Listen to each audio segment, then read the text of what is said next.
Hi everyone. So, my 3-year-old iPad decided to give up the ghost today, so I thought, what shall I do? I've already got quite a few Alexa devices around the house, and I stumbled across this in my local PC world, and I thought, yeah, this could be interesting. It's just basically a 10-inch Android tablet, but it comes with a dock, and it also runs Alexa. So when you put it on its dock to charge it, it's basically an Alexa show, which is the Alexas I've got elsewhere. So I thought I'd grab one and have a look. Now they do it in a couple of different specifications, as you can see here. They are pretty much the same. The only difference is the amount of memory that comes on it and the actual cameras that are included. The physical processor and the dock itself remains the same, so I just went for the cheaper version, which is the M10. I think it was £50 difference to get the cheaper one. This was £95 because it was in a promotion at the time. So inside the box, there's the screen itself. It's nicely packaged. It comes with a protective screen on the front. It's quite a light tablet. It's not heavy at all. It feels quite well made. In terms of accessories in the box, you get a USB cable, which you can use to charge it if you need without using the dock.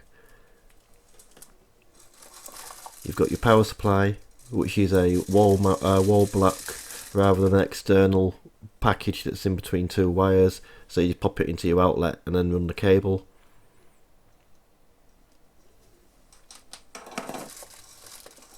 And then you've got your actual dock itself. It's quite light, but it feels nicely made. As you can see, it's got a little Alexa symbol on the front. It's got a cloth grille.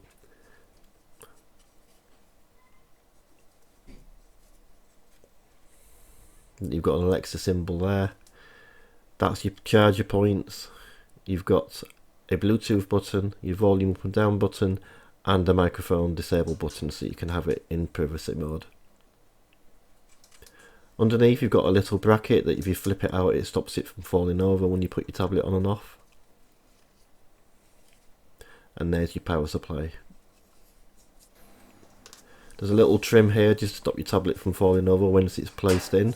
Makes it nice and secure. Other than that, the other bits and pieces you've got in your box are just a memory card release, because you can put an external memory card in this, and then a couple of little leaflets.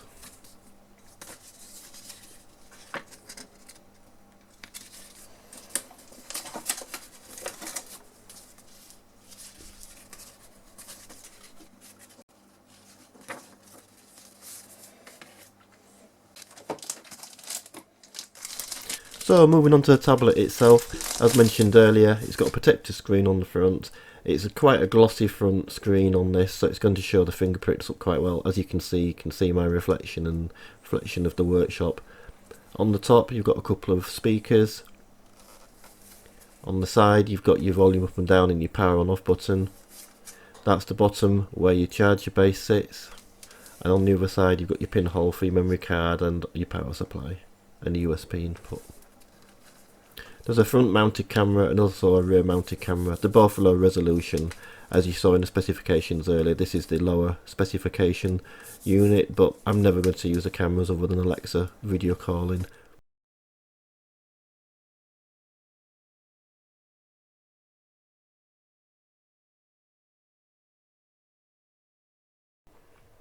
And then the actual tablet itself, first time to turn it on, you just power it up and then you do some waiting.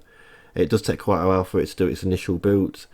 Subsequently, once it's been running, I found it's perfectly fine. If you switch it off and back on, it takes maybe 45-50 seconds to do a full boot. The first time obviously is a bit longer as it's preparing all its files.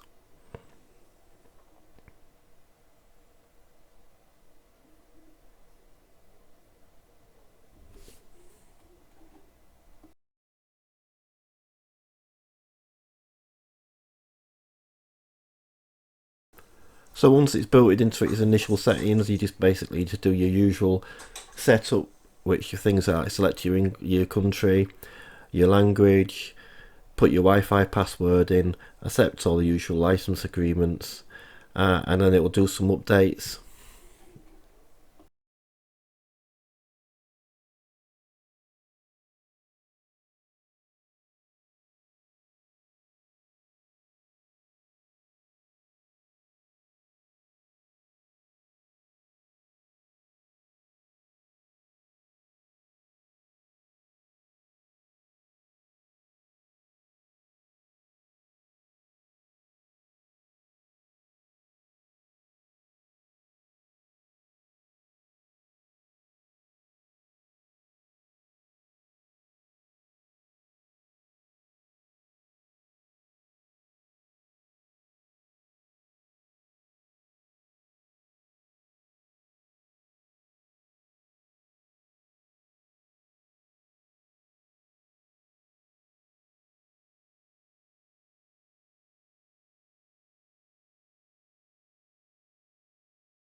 Once you've set up Wi-Fi and put your personal details in, it'll check for a few updates.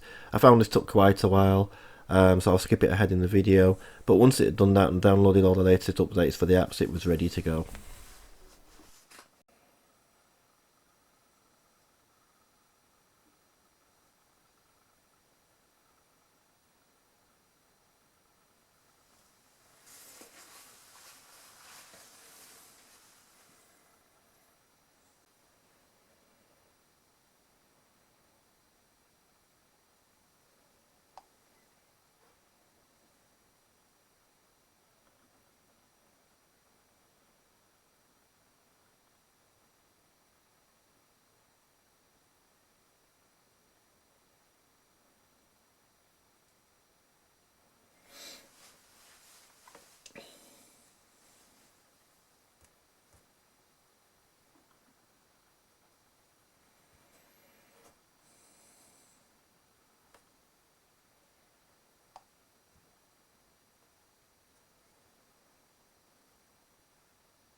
To use the application such as Alexa, you need to log into your Amazon account, just as you do with a normal Alexa, Echo or Show device, and then put your details in to use it.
So after a while of waiting for updates and configuring, putting all your user details in, it's ready to go. As you see, it's defaulted to YouTube here, but as you can see from the touching, it's quite slick and responsive for a basic tablet. It's more than adequate for internet browsing and playing the odd game.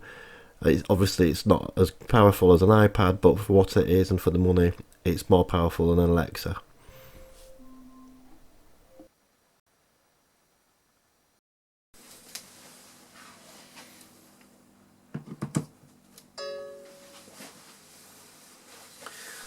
So here we have the dock. I've just connected power.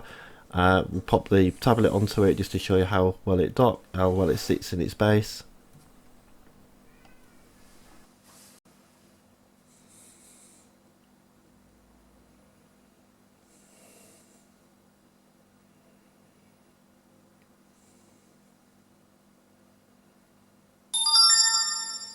Simple case of lift it in and you'll feel it sit in place, then you'll get a little ding and it will prompt to connect to Bluetooth.